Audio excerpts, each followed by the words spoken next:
बीकानेर में सरकार के दौरे का 5वां दिन, राज्य ने डेयरी विकास को लेकर विशेषज्ञों के साथ की लंबी चर्चा। कैबिनेट बैठक में डेयरी को लेकर हो सकती है बड़ी घोषणा। जयपुर दिल्ली हाईवे के ऊपर 8वें दिन भी नहीं सुधरे हालात। सर्विस लेन में गड्ढों ने लगाया लंबा जाम। फर्स्ट इंडिया का सवाल, कौन देगा इसका जवाब? इंसानों को जानवरों के इंजेक्शन लगाने के मामले में विशेषज्ञ कमेटी का गठन। कमेटी 7 दिन में सौंपेगी रिपोर्ट। तो स्टोर कीपर निलंबित, विशेषज्ञ कमेटी करेगी पूरे मामले की जांच। 12 में प्राइवेट इंस्टीट्यूट के जाल में फंसकर 30 बच्चों का हुआ 1 साल बर्बाद। संचालक के खिलाफ मामला दर्ज, लेकिन पुलिस कार्रवाई के नाम पर बना रही है समझौते का दबाव। और जायल नसबंदी मामले में अभी तक नहीं मिला पीड़ित परिवार को मुआवजा। अधिकारियों ने झाड़ा पल्ला, प्रशासन कर रहा है लेट लतीफी।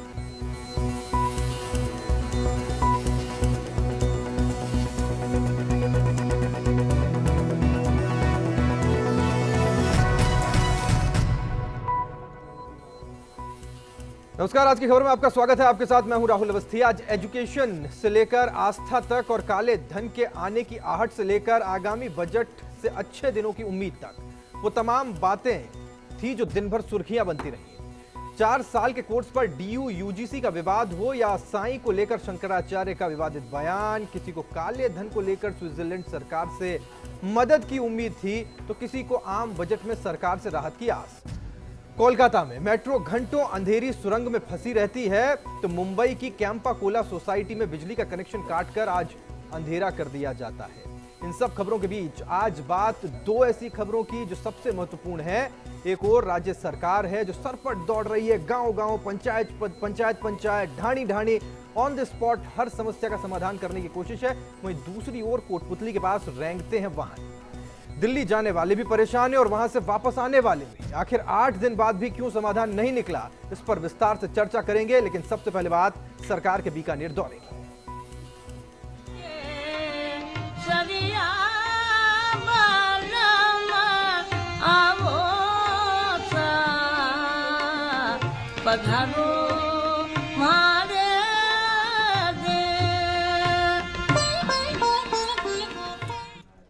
बीकानेर में सरकार, आज का दिन बीकानेर संभाग में जन सुनवाई और साथ ही साथ हंगामे के नाम रहा। साथ ही कल मुख्यमंत्री बीकानेर संभाग के तमाम इलाकों का खुद दौरा करेंगी। क्या रहा आज हंगामे का हाल बीकानेर में जब सरकार वहां थी, पीयूष बता रहे हैं। संभाग में सरकार है, ऐसे में जनता को भी उम्मीदों के पंख लग चुके हैं और यही उम्मीद अब हंगामे का रूप लेती जा रही है। आज हुई जन सुनवाई में 2 जगह हंगामा हुआ। जब बात करें कभी बीकानेर की, तो बीकानेर में अरुण चतुर्वेदी ने जो जन सुनवाई की उसमें नर्सिंग स्टूडेंट्स ने हंगामा किया और मांग की कि नर्सिंग जो कॉलेज है उसको राजकीय कोटे में तब्दील किया जाए। वहीं कोलायत में हुई जन सुनवाई के दौरान भी चिकित्सा मंत्री राजेंद्र राठौर को हंगामे का सामना करना पड़ा। हालांकि वहां हुआ हंगामा सियासी रंग लिए हुए थे, क्योंकि वहां हंगामा करने वाले कांग्रेस के कार्यकर्ता बताए जा रहे हैं। फिलहाल कल से मुख्यमंत्री भी अन्य जिलों में दौरे पर जाएगी और ये दौरा शायद बीकानेर संभाग की जनता के लिए राहत का सबब बन सके। सहयोगी विक्रम के साथ पीयूष शर्मा, बीकानेर। मुख्यमंत्री खुद कल दौरे पर निकलेंगे और जब मुख्यमंत्री बीच में होती हैं तो जाहिर है आशा ज्यादा होती है। तो कल का दिन बेहद खास रहने वाला है। आज हंगामा होता रहा। वहीं सरकार बीकानेर में और बीकानेर पर पूरे प्रदेश की निगाहें भी हैं कि आखिर सरकार वहां पर कर क्या रही है। आइए ये समझने की कोशिश करते हैं कि आज दिन भर सरकार ने बीकानेर में किया क्या। सहयोगी गोवर्धन चौधरी बीकानेर से जानकारी पहुंचा रहे हैं। बीकानेर संभाग में सरकार का 5वां दिन था। 5वें दिन मुख्यमंत्री वसुंधरा राजे ने बीकानेर के डेवलपमेंट प्लान को लेकर के मैराथन बैठक की। सबसे बड़ा जोर डेयरी विकास और वानिकी को दिया जा रहा है। डेयरी के लिए नेस्ले के अधिकारियों के साथ मुख्यमंत्री ने लंबी चर्चा की और इस लंबी मंत्रणा का असर कैबिनेट की 30 तारीख को होने वाली बैठक में भी नजर आ सकता है। और 30 तारीख की कैबिनेट की बैठक में यह भी संभावना है कि सरकार डेयरी विकास और वानिकी के क्षेत्र में विकास के लिए बीकानेर के लिए कोई बड़ी सौगात दे सकती है। कैमरा पर्सन मनीष रोहिला के साथ गोवर्धन चौधरी, फर्स्ट इंडिया, बीकानेर। तो देखा आपने, कोशिश ये है कि डेयरी को लेकर बात हो और ये वो मुद्दा है जिस पर 30 तारीख को सभी की निगाहें रहेंगी कि डेयरी को लेकर के क्या खास घोषणाएं हो सकती। तमाम एक्सपर्ट से चर्चा की जा रही है। ये एक ऐसी चीज हो सकती है जिस पर कि आने वाले समय में एक बड़ा लंबा चौड़ा ब्लूप्रिंट बनाती हुई सरकार यहां से दिखाई दे। वहीं बीकानेर संभाग में आज मंत्री पिछले 3 दिन में किए गए दौरे के दौरान सामने आई समस्याओं के समाधान को लेकर फॉलो करते इसे अधिकारी दिखाई दिए या फिर नहीं, इसके लिए जनसुनवाई शिविर लगाए गए, लेकिन परेशान लोग यहां भी अपनी मांगों को लेकर हंगामे पर उतर आए। जैसा कि पीयूष कुछ देर पहले बता रहे थे कि बीकानेर के डूंगर कॉलेज में लगाया गया जनसुनवाई शिविर इसका उदाहरण है, जहां पर नर्सिंग कॉलेज के स्टूडेंट्स ने जमकर हंगामा किया। इनका यह आरोप था कि शिक्षा मंत्री को दिए गए इनके मांग पत्र पर अब तक कोई कार्रवाई नहीं हुई है। इनकी मांग थी कि बीकानेर नर्सिंग कॉलेज को राजकीय कॉलेज में तब्दील कर दिया जाए और उसमें पढ़ रहे स्टूडेंट्स को वही सुविधा दी जाए जो कि जयपुर के राजकीय नर्सिंग कॉलेज में दी जाती है। इनका कहना है कि बुनियादी सुविधाओं में जमीन आसमान का फासला है जो जयपुर में और बीकानेर में है। वहीं शिविर में सामाजिक न्याय एवं अधिकारिता मंत्री अरुण चतुर्वेदी हंगामे के दौरान यहां पर मौजूद थे। उन्होंने आश्वासन दिया कि जल्द ही इस समस्या को समाधान की तरफ बढ़ाया जाएगा और उनके इस आश्वासन के बाद कहीं जाकर यह हंगामा शांत हुआ।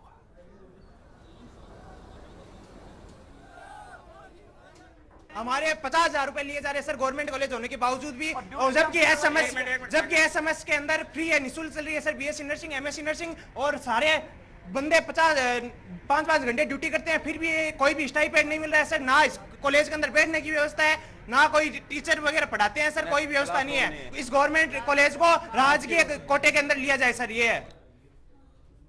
सरकार आपके द्वार कार्यक्रम के तहत हनुमानगढ़ शहर में हुई जनसुनवाई केवल मजाक बनकर यहां रह गई, जब ऊर्जा मंत्री गजेंद्र सिंह खीमसर सिर्फ 15 मिनट बाद में जनसुनवाई बीच में छोड़कर चले गए और हनुमानगढ़ से विधायक के पुत्र ने दरबार लगाकर बाकी की औपचारिकताएं पूरी की। जिले भर से अपनी समस्याओं के समाधान की उम्मीद लेकर आए आम लोग जनसुनवाई के इस माहौल से खासे गुस्से में नजर आए।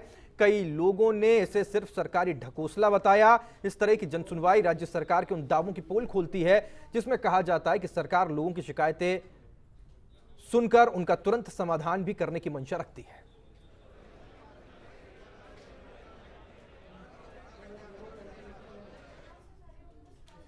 वहीं बीकानेर संभाग में सरकार आपके द्वार कार्यक्रम के तहत मंत्रियों के औचक निरीक्षण यहां पर जारी रहे, दौरे के रूप में ये होते हुए दिखाई दिए। सुबह सामाजिक न्याय एवं अधिकारिता मंत्री अरुण चतुर्वेदी ने किशोर सुधार गृह का औचक निरीक्षण किया। सुधार गृह में फैली गंदगी और भोजन की व्यवस्था को लेकर चतुर्वेदी ने नाराजगी जताई। उन्होंने अधिकारियों को तुरंत हालात सुधारने के निर्देश दिए। यहां चतुर्वेदी ने किशोर न्यायालय और छात्रावास का भी निरीक्षण किया।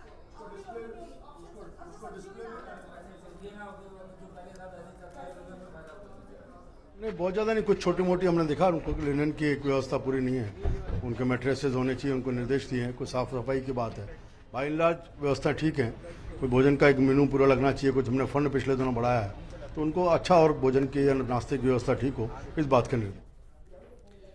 और आइए अब बीकानेर का सीधे रुख करते हैं जहां पर पीयूष मेरे सहयोगी मौजूद है और उनके साथ में वरिष्ठ सहयोगी गोवर्धन भी हैं। पीयूष, आपके पास में आता हूं। आज दिन भर हंगामे की खबरें आती रही, लेकिन इस बीच एक तर्क ये भी आया, अगर सरकार चाहती तो ये हंगामे होते ही नहीं, अगर वो बीकानेर न जाती तो किसी का सामना नहीं करना पड़ता। सरकार ने इनिशिएटिव लिया, हिम्मत दिखाई कि वो लोगों के बीच जाए, उनकी समस्याएं सुने, और जब ऐसी समस्याएं सुनी जाती है तो कहीं ना कहीं लोगों का जो हंगामा होता है उसको झेलना ही पड़ता है। ये इच्छा शक्ति सरकार की थी।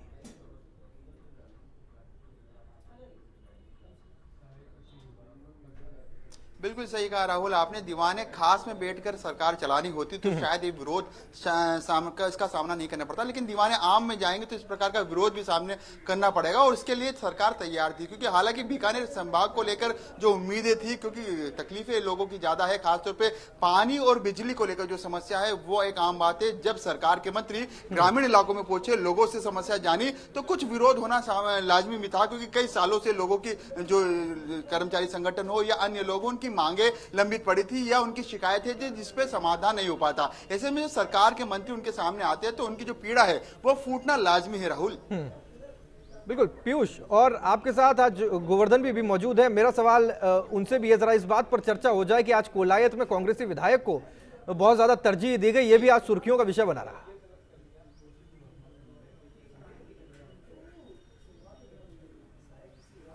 जी, आप कोलायत आज गए थे, कांग्रेस के जो विधायक थे उनको तरजीह ज्यादा मिली, क्या कारण है? देखिए, तरजीह के पीछे इसमें 2 कारण हैं। एक तो राजनीतिक तौर से अगर देखा जाए तो राजपूत समाज की राजनीति में देवी सिंह भाटी को हराने के बाद जो महेंद्र सिंह, जो वहां पे भंवर सिंह भाटी एमएलए बन के आए हैं, तो राजेंद्र राठौड़ राजपूत समाज की राजनीति को देखा जाए तो वो ऐसा कोई मैसेज नहीं देना चाहते थे कि जिसकी वजह से कि समाज में ऐसा जाए कि उनको इग्नोर किया जा रहा है। दूसरा, उन्होंने मंच पे इतनी इंपॉर्टेंस देकर के ये जताने की कोशिश की है कि सरकार विपक्ष के साथ में भी वैसा ही व्यवहार कर रही है जो एक सत्ताधारी विधायक के साथ करना चाहिए था। तो एक मोरल ऑथोरिटी के ऊपर, एक मोरल ग्राउंड पे सरकार अपर हैंड लेने का ये प्रयास किया। तो राजेंद्र राठौड़ ने एक तीर से दो निशाने करने की रणनीति के तहत। सुनने में आ रहा है कि वहाँ पर उस दौरान हंगामा भी हुआ, हंगामे के पीछे कांग्रेस के जो कार्यकर्ता था उनके हाथ थे। क्यों कारण लगता है आपको इस प्रकार की कोई राजनीति होती है? कांग्रेस का क्षेत्र था, राजनीति भी होती है और उसमें देवी सिंह भाटी का भी वो क्षेत्र रहा है। हालांकि वो हार गए, लेकिन उनका प्रभाव और जो उनका कद है वो उसमें कमी एक बार हारने से नहीं कही जा सकती।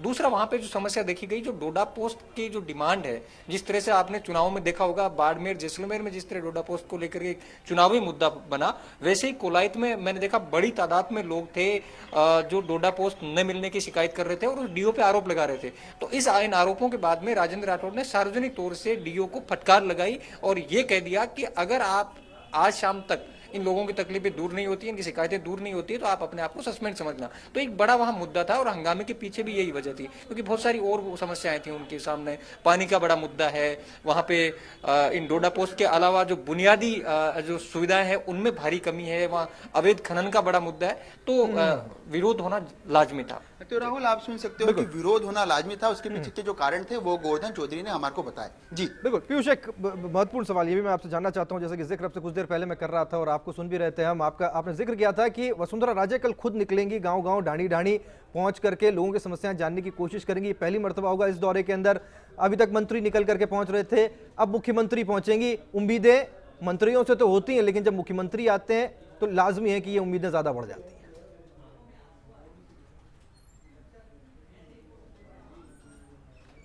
देखिए, इसकी शुरुआत मुख्यमंत्री वसुंधरा राजे ने कल देर रात से शुरू कर दी थी और कल वो एक गांव के दौरे पे भी निकली थी, औचक निरीक्षण करा था, वहां पर ग्रामीणों से मिली थी। लेकिन कल से जिसकी विधिवत घोषणा उन्होंने करी थी वो कल से शुरू हो जाएगा। 24 तारीख से लेकर 29 तारीख तक लगातार मुख्यमंत्री किसी ना किसी जिले में जाकर दौरा करेगी। कुछ औचक निरीक्षण भी इस दौरान कर सकती है। कुल मिला के मकसद एक ही है राहुल, की कहीं ना कहीं जो लोग है, जिनकी पीड़ा है, वो मुख्यमंत्री के सामने आ सके। हालांकि वो लगातार अपडेट रह रही है अपनी मंत्रियों से, लेकिन जैसे कि आपने आज बताया कि जो गजन खिमसर वाली जो घटना बताई कि मात्र 10 से 15 मिनट उन्होंने जन सुनवाई की, उसके बाद जो विधायक के पुत्र है उन्होंने जन सुनवाई की, तो एक वो फीडबैक लेने का भी काम करेगी उन सभी तमाम जिलों में जाकर कि क्या उनके मंत्री जो गए थे, सरकार के मंत्री, उन्होंने जो शिकायत ली उनका क्या हुआ, क्या जन सुनवाई उन्होंने की, वो सही तरीके से करी या नहीं करी, ये केवल खाना पूर्ति करके रह गए। तो एक मकसद मुख्यमंत्री का ये भी है कि 29 तारीख तक ये सभी जितने भी जन सुनवाई अलग अलग जिलों में हुई है उस पर एक बार वो निगाहें डाल ले, वो वहां की जनता की जो समस्या है उससे रूबरू हो जाए, ताकि 30 तारीख को जब कैबिनेट की मीटिंग होगी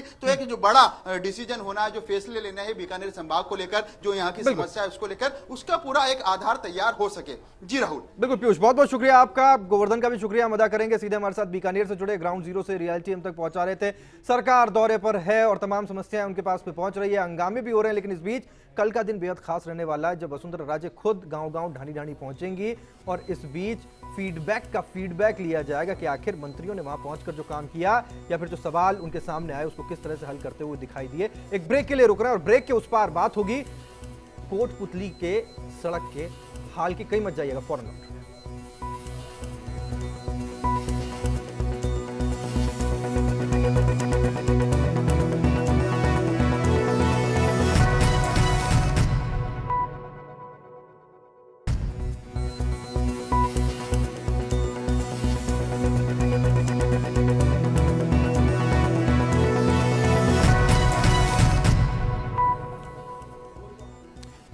स्वागत है आपका ब्रेक के बाद में। याद कीजिए कुछ दिन पहले चुनावी घमासान का वो दौर जहां बड़े बड़े नेता सड़क के मुद्दे को भुनाते और उठाते हुए दिखाई दिए, दावे किए, सपने दिखाए और सपने भी ऐसे कि लगा मानो अच्छे दिन ऐसे आएंगे कि लगेगा अमेरिका और यूरोप की सड़कों पर सरपट दौड़ रहे हैं। लेकिन सपनों और हकीकत में अगर कोई डिफरेंस ना होता तो यकीनन स्वर्ग इन सड़कों पर ही होता। लेकिन ख्वाबों की दुनिया को कोटपुतली पहुंचते ही ऐसे झटके लगते हैं कि टेढ़ी मेढ़ी गड़गड़ाती गाड़ी और पसीने से तरबतर बदन, जाम में घंटों के इंतजार के बाद अपने आप ये सपने यथार्थ के धरातल पर आ ही जाते हैं।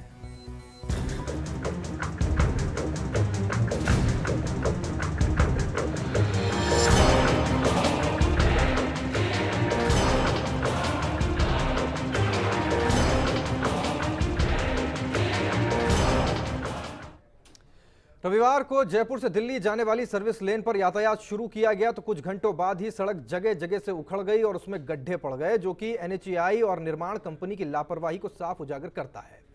फिलहाल इस पर यातायात रोक दिया गया है और 8 दिन बीतने के बाद भी दिल्ली जयपुर हाईवे पर काम के हालात जस के तस बने हुए हैं, जाम भी वैसा का वैसा। सर्विस लेन के महज कुछ घंटों में ही उखड़ जाने की स्थिति में स्थानीय लोग इसकी गुणवत्ता पर सवालिया निशान लगा रहे हैं, सवाल उठा रहे हैं और सवाल उठाने लाजमी भी हैं। घटिया निर्माण सामग्री के उपयोग का भी आरोप लगाया जा रहा है और वजह ये गड्ढे हैं जो तस्वीरों में आप देख पा रहे हैं, ये सर्विस लेन पर है, जिसके के ऊपर दारोमदार था कि टूटी पुलिया के बाद यहां से यातायात को थ्रू किया जाएगा, लेकिन यहां भी गड्ढे पड़ गए। अब स्थिति क्या है, तस्वीरों में देखकर आप खुद अंदाजा लगाइए।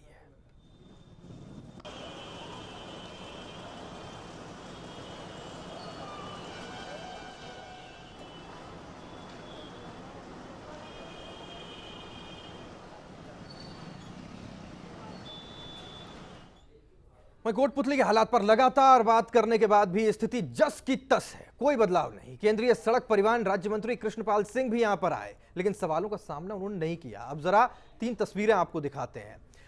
हालात इन तस्वीरों को देखने के बाद आपके सामने आ जाएंगे और जरा गौर कीजिए। ये 16 तारीख की तस्वीर है। सबसे पहले 15 तारीख से ये परेशानी यहां शुरू हुई थी। 16 तारीख की तस्वीरें देखिए, जहां पर लोग केले खरीद के, सड़कों से कुछ खरीद के अपना पेट भरते हैं, पानी मांग मांग के पीते हैं, क्योंकि स्थितियां इतनी भयावह कि आगे निकलना मुश्किल, घंटों जाम। 20 तारीख को ऐसा लगता है कि शायद स्थितियां सुधरे, लेकिन हालात 20 को भी नहीं सुधरे, स्थितियां वैसी रही। गाड़ी में लोग पड़े रहे, लंबा इंतजार उन्हें 20 तारीख को भी करना पड़ा क्योंकि सड़कें जाम थी। कोई अंतर 20 तारीख को भी इस हालात में दिखाई नहीं दिया। और 23 तारीख की जरा तस्वीरें देखिए, टूटी पुलिया के बाद में जब उम्मीद लगाई गई सर्विस लेन से, तो इस सर्विस लेन पर जिस क्वालिटी का काम किया गया उससे इस बात का अंदाजा लगाया जा सकता है कि एक दिन यहां पर गाड़ियां क्या निकली, ये सड़कें बड़े बड़े गड्ढों से भर गई, या यूं कहें कि गड्ढों में सड़क थी। अब ये सर्विस लेन भी ऐसी हो गई है जहां से निकलना मुश्किल है और वजह यह कि रैंक रैंक कर गाड़ियां यहां से आगे बढ़ पा रही हैं। जयपुर से पीछे से ट्रैफिक लगातार आता है, लेकिन कोटपुतली आते ही ब्रेक ऐसा लगता है कि घंटों यहां इंतजार करना पड़ता है। तो 16 तारीख से 23 तारीख हो गई, लेकिन स्थितियां बिल्कुल नहीं बदली। सवाल यही है कि आखिर इतना लंबा वक्त बीत जाने के बाद भी, केंद्रीय राज्य मंत्री के दौरा कर लेने के बाद भी क्यों नहीं स्थिति सुधर पाई? क्या कोई ऐसी टेक्नोलॉजी नहीं है इनके पास कि गाड़ियों को कम से कम एक वैकल्पिक रास्ते से निकाल तो दिया जाए, बाकी बाद में देखेंगे।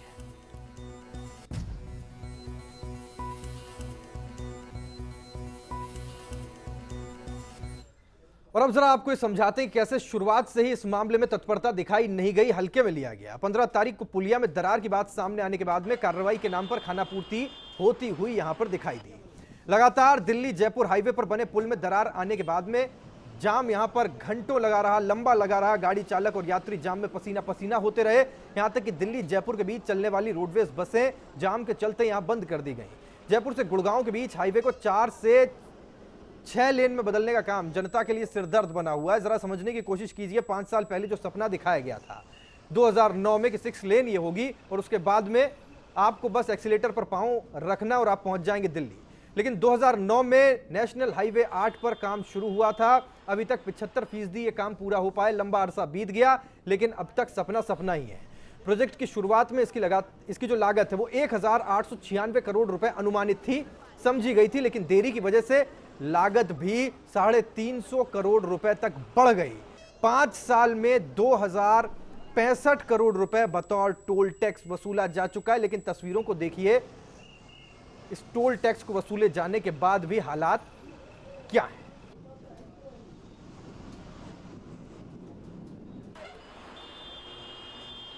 वहीं तस्वीरें जो आपने देखी, लाजमी इसके बाद में सवाल उठेंगे। सवाल जो जनता जानना चाहती है, लोगों के जहन में इन खस्ता हाल सड़कों और व्यवस्था को लेकर जो सवाल है, फर्स्ट इंडिया वो सवाल उठा रहा है। जरा देखिए, सवाल नंबर 1, क्या निर्माण में तकनीकी खामियां रही हैं? जनता के सवाल है और यह सवाल सामने आने लाजमी है। दूसरा सवाल, क्या घटिया सामग्री का इसमें उपयोग किया गया? जो 5 साल पहले सपना दिखाया गया था, उसके बाद सपना जमीन पर। जनता के पैसे की बर्बादी के लिए आखिर जिम्मेदार कौन है? इतना टोल वसूल लिया गया, लेकिन हालात जस के तस। क्या भ्रष्टाचार की भेंट ये हाईवे चढ़ गया है? और क्या दोषी अधिकारी और निर्माण कंपनी पर कोई कार्रवाई होगी? इतनी परेशानी के बावजूद क्या कोई कार्रवाई करेगा? और सबसे बड़ा सवाल यह है कि इन सवालों के जवाब देगा कौन, क्योंकि लगातार सवाल पूछे जा रहे हैं लेकिन कोई सवाल देने के लिए, कोई इन सवालों का जवाब देने के लिए तैयार नहीं है। केंद्रीय राज्य मंत्री ने यहां का दौरा भी किया लेकिन नतीजा ढाक के 3 पांच जब सवाल पत्रकारों की तरफ से उनसे पूछने की कोशिश की गई तो बीच में प्रेस कॉन्फ्रेंस छोड़कर चले गए। समझा जा सकता है कि जनता के इन सवालों का कोई जवाब देने के लिए तैयार नहीं।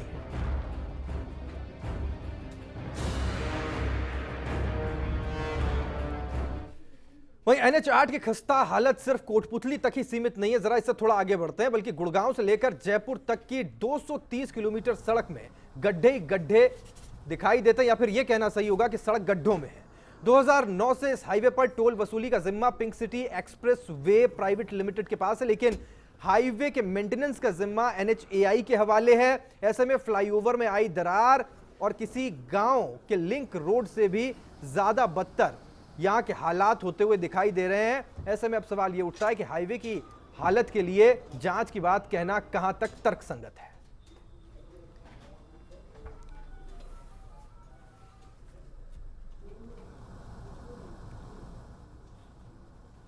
और सीधे रुक करते हैं, अशोक चौधरी मेरे सहयोगी जुड़ गए मेरे साथ, जानकारी जरा उनसे लेते हैं। अशोक, हालात ऐसे हैं कि सपने दिखाए गए थे 6 लेन के, लेकिन एक गांव के लिंक रोड इससे शायद बेहतर हो।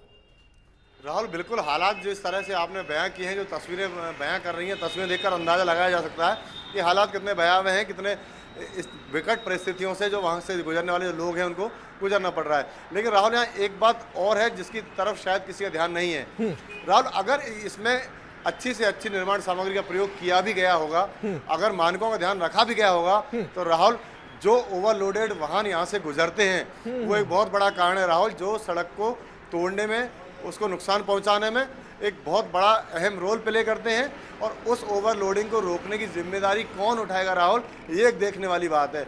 यानी हम कह सकते हैं कि यहाँ कहीं ना कहीं NHAI की हम बात करें, निर्माण एजेंसी की हम बात करें, या राज्य सरकार की बात करें जिसके ऊपर ओवरलोडिंग को रोकने की जिम्मेदारी है, यानी जो परिवहन विभाग है, तो कहीं ना कहीं किसी की भी गर्दन इसमें बचने वाली नहीं है। अगर वास्तव में दोषियों को सजा देने की बात की जाती है, असल में अगर सही लोगों की जो इसमें दोषी उनकी पहचान की कोशिश की जाए, पूरी ईमानदारी और निष्पक्षता से अगर जांच की जाए, तो इसमें गर्दन बहुतों की फंसेंगी राहुल, क्योंकि ये मामला इतना सरल और आसान नहीं है जितना देखने में नजर आ रहा है। और जहाँ तक रही बात राहुल सर्विस लेन की, और यही वजह है कि सर्विस लेन को जब चालू किया गया तो सर्विस लेन की उतनी क्षमता ही नहीं है बिल्कुल कि वो इस तरह के हैवी ट्रैफिक को वहन कर सके। और यही वजह है राहुल कि एक ही दिन में सर्विस लाइन उखड़ गई।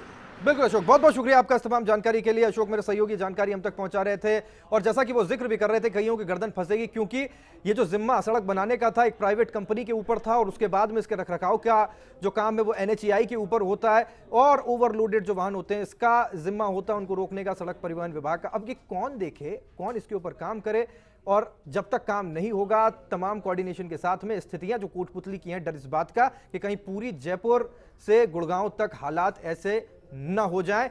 ये कोटपुतली के हालात हैं, और सवाल ये कि आखिर जवाब कौन देगा। लेकिन इस बीच आगे बिग फाइट लाइव है, अश्विनी का रुख करते हैं, जानने की कोशिश करते हैं कि आज बिग फाइट लाइव किस पे। अश्विनी जरा समझाएं आज का मुद्दा। देखिए राहुल, दूसरे चरण में पहुंच चुकी है बीकानेर दौरे पर सरकार। अब ये जानना जरूरी है कि सरकार ने किया क्या, आखिर ये 3-4 दिन किस तरह से सरकार ने निकाले। इसके लिए साफ तौर पर अभी तक जो तस्वीर सामने आई है, जाहिर होता है कि प्रशासन सुस्त है और सरकार उसके आगे बेबस है। आज इसी पर बात करेंगे, तह तक जाएंगे। बिल्कुल, सरकार का अधिकारियों के ऊपर कितना कंट्रोल है, और क्या ये कहना गलत होगा कि अधिकारियों की वजह से सरकार को फजीयत बीकानेर में झेलनी पड़ रही है। इसी पर है बिग फाइट लाइव, आगे देखना न भूलें अश्विनी के साथ। फिलहाल आज की खबर में इतना ही, दीजिए पूरी टीम को इजाजत, लेकिन देश प्रदेश की तमाम अहम खबरों से हर पल अपडेट रहने के लिए लॉग ऑन कर सकते हैं हमारी वेबसाइट firstnews.com पर।